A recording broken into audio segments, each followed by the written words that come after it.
In the headlines, federal government says measures to tackle challenges in Northwest underway. Yobe begins evacuation of vulnerable communities to safer grounds after flood alert. Benue youths embrace entrepreneurship as panacea to poverty. Also in the news, at least 63 reported dead in fire in South Africa's Johannesburg. Hello there, good afternoon and welcome to the news update on Trust TV. I'm Abdullahi Ahmed.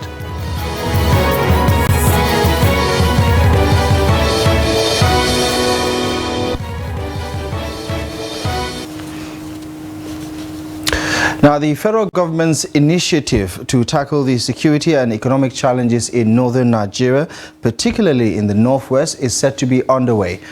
And the Vice President, Senator Kashim Shettima, stated this during a meeting with the Coalition of Northern State Chambers of Commerce, Industry, Mines and Agriculture at the Presidential Villa in Abuja. Members of the group were led to the meeting with the Vice President by their President, Alhatu Abubakar. The Vice President during the meeting says the North needs re-engineering and re-strategizing to fast-track development across the region. The Pulaku initiative is a robust solution towards addressing the challenges in northwest Nigeria. It is also a solution aimed at addressing the challenges of armed banditry, kidnapping and the situation in the northeastern part of the country, which cannot be divorced from the issue of governance. Also at the State House, traditional leaders from Nasarawa State, led by the chairman of the Nasarawa State Traditional Council, retired Justice Sidi Bagi, paid a visit to the Vice President, during which Vice President Shettima commends their role in the promotion of cultural heritage across the country. Now, the federal government says at least 23,000 persons who disappeared under various circumstances, including insurgency, kidnapping and others, remain missing. Minister of Humanitarian Affairs and Poverty Alleviation, Betta Edu, who stated this at an event to mark the International Day of the Disappeared at the National Human Rights Commission, says the exact number of missing persons across the country is yet to be determined. Edu, represented at the event by the Director of Humanitarian Affairs, Ali Grema, says more efficient mechanism was needed to improve the reporting and forensically trace cases of missing persons. She said in Nigeria it is reported that in less than a decade, more than 25,000 persons are registered as missing by ICRC and the Nigeria Red Cross Society as a result of the insurgency in northeast Nigeria. This represents half the number of missing persons in the whole African continent.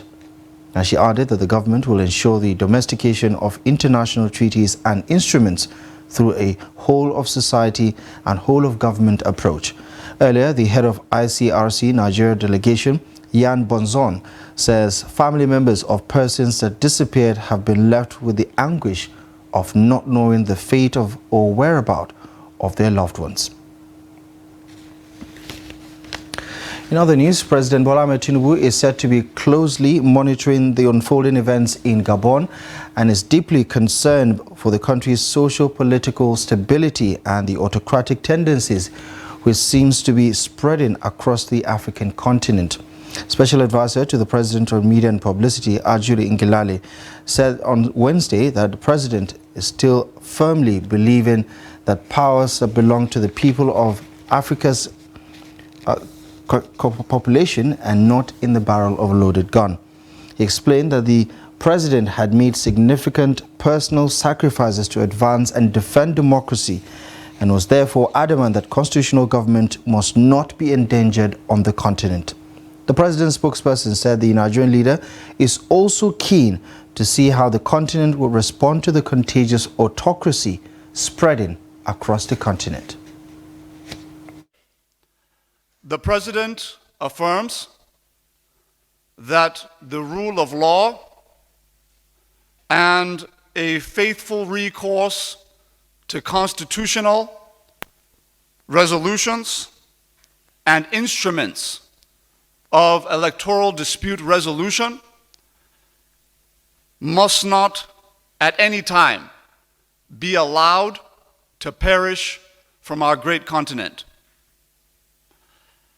To this end, the President is working very closely and continuing to communicate with other heads of state in the African Union toward a comprehensive consensus on the next steps forward with respect to how the crisis in Gabon will play out, into how the continent will respond to the contagion of autocracy we are seeing spread across our continent.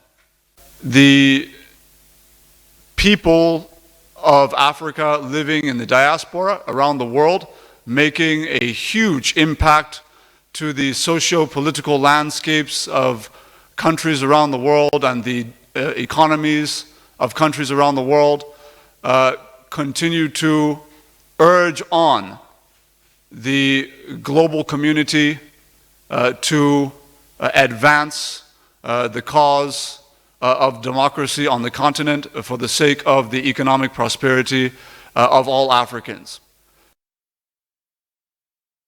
To Yobe State now, where the state government has expressed its commitment to review its modalities on the evacuation of residents in vulnerable communities to safer places to avoid loss of lives and property as a result of flooding. The Executive Secretary of the Yobe State Emergency Management Agency, Goje Mohammed, stated this during the distribution of food items to 6,800 beneficiaries in Potoskum, the state capital. He said, I beg your pardon, in Potoskum local government area of the state.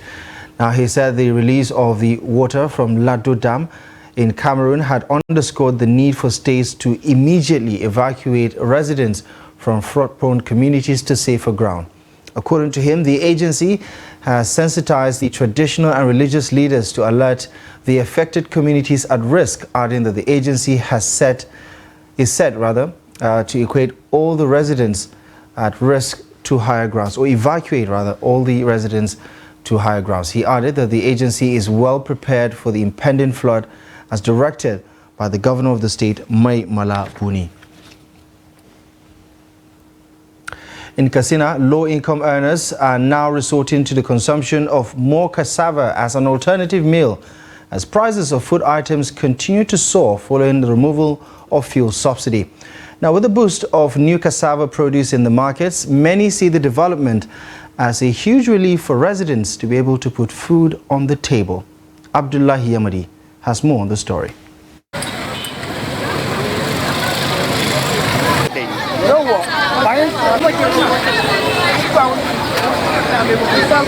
Cassava is a staple food, particularly in northern Nigeria, for its affordability and is easy to process. Many eat cooked cassava without mixing it with anything, while others give it a mixture of powdered kuli-kuli, thus making it taste better. I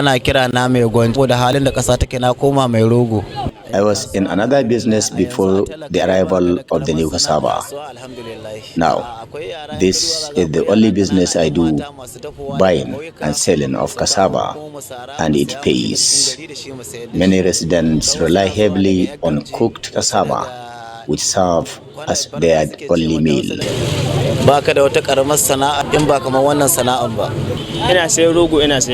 I make end meats from cassava because, as you can see, low-income earners cannot afford food items such as rice, beans, maize, and others. As such, cassava is the cheapest and requires little things to put food on the table. As the economic hardship continues to bite harder, these young girls bring cooked cassava from the neighboring villages for sale and buy other grains from the proceeds.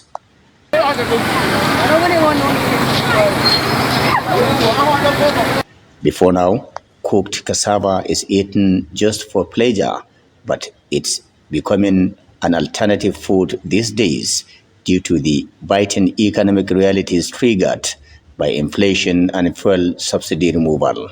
To be honest with you, poverty is the cause of all this. To me, I eat cassava out of necessity. I buy it a lot and take it home for my family, but not because they like it, but they have no option. In every situation, we thank God. Cassava complementing our daily life. Not only me, the bachelor, including the household. Residents call on the government to, as a matter of urgency, introduce measures that will eradicate poverty and address rising inflation and unstable economic policies. Abdullahi Ismayamadi, Trust Television News, Katsina. Now, the House of Representatives has begun an investigation into the utilization of ecological funds released to the Great Green Wall project from 2015 to date. Chairman of the ad hoc committee, Ismail Adabo, said the objective of the investigation is to gather enough data towards ensuring that optimal implementation of the project is ongoing, as well as identify challenges affecting its execution. Here's the report. The hearing is coming at a time of heightened public expectations, given the experiences with the management of public funds by agencies of government in recent times, which is threatening the development of Nigeria. The objective is to expose corruption and guide the new administration in the continued implementation of the policy. Chairman of the ad hoc committee, Ismail Adabo, is worried that despite funds put into the Great Green Wall program from both federal government and international partners, funds were being used inappropriately. He expressed displeasure that some ministries, departments and agencies of the federal government, as well as several state governments, have either not responded to the committee's request to submit necessary documents or deliberately delayed such documents to prevent it from carrying out its mandate. More than 80-something billion on this project of planting of trees in Nigeria is more than, aside from the dollar account that we have now, that we need to check what is there actually. So you spend barely just 1 year, you understand, and these monies were being spent from inception. So it is what we have here that we are saying. We are not alleging. It is, these are documents from the CBN, from the Accountant General, and from your agency. When you check your agency, it's even more than that. In another development, the House of Representatives ad hoc committee investigating the non-remittance to the National Housing Funds and utilization of the funds from 2011 has somewhat concerned chief executive officers of insurance companies over an unremitted 267 billion workers investment in NHF for the year 2019. Chairman of the committee issued this summons following their failure to appear before the committee to explain the unremitted funds. We have all your records. The insurance companies are owing the National Housing Fund an unremitted amount of insurance companies into the National Housing Funds. Because this committee, we are looking at non-remittance and utilization. So the non-remittance of insurance companies alone, as of 2019, not even 2020, 2021, or 2022, about 54 of you, your non-remittance into the National Housing Funds is over 267 billion naira. The records are there. The insurance companies are expected to come and explain why they are yet to remit over 267 billion naira of forecast investment to NHF in 2019. The committee also expects the National Insurance Commission to show proof of insurance companies who defaulted in remitting workers' investment to Federal Mortgage Bank of Nigeria. In Akwa Ibom State, the police on Wednesday paraded a fake engineer going by the name Felix Anite Udo, who supervised the construction of a collapsed 4-story building located at number 3 Imam Street behind Zenith Bank in Uyo, the state capital.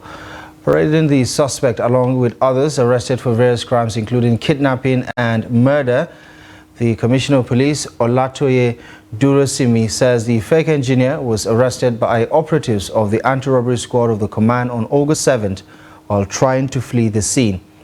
The Commissioner, who noted that the collapsed building led to the death of one Favor Chukwuemeka Okoro, a male while 5 others were rescued, says the suspect and others would have their day in court.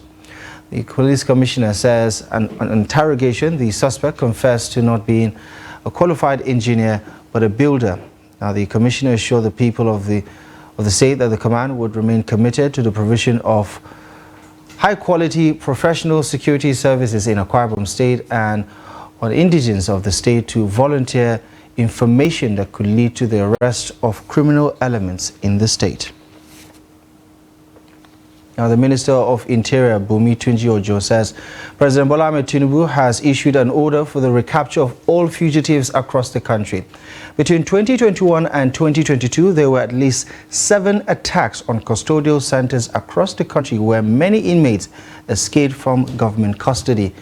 The 7 attacked custodial centers include the Kuje, Kogi, Jos, Abologo, Owerri, Okiti, Pupa, and Oko prisons. Now, to date, about 4,000 inmates remain at large. Addressing journalists after the inspection of the facilities at the Nigeria Immigration Service and the Nigeria Correctional Service on Wednesday, Tunji Ojo says the service would work hard to ensure that the order given by the president on fleeing inmates is followed to the letter. He also says the Nigeria Correctional Service would work in collaboration with security agencies across the country to recapture all fleeing inmates. Earlier, at the Nigeria Immigration Service, the minister vows to review all existing agreements to improve the efficiency of the service. He also would set up a team who would do the review, adding that those agreements were holding the service back in actualizing its mandate. You're watching the news update on Trust TV. Coming up ahead after the break. We'll take a look at how embracing entrepreneurship is a way out of poverty for the youths in Benue. Details coming up ahead after the break.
Welcome back to the news. Here's a reminder of our top stories at this hour.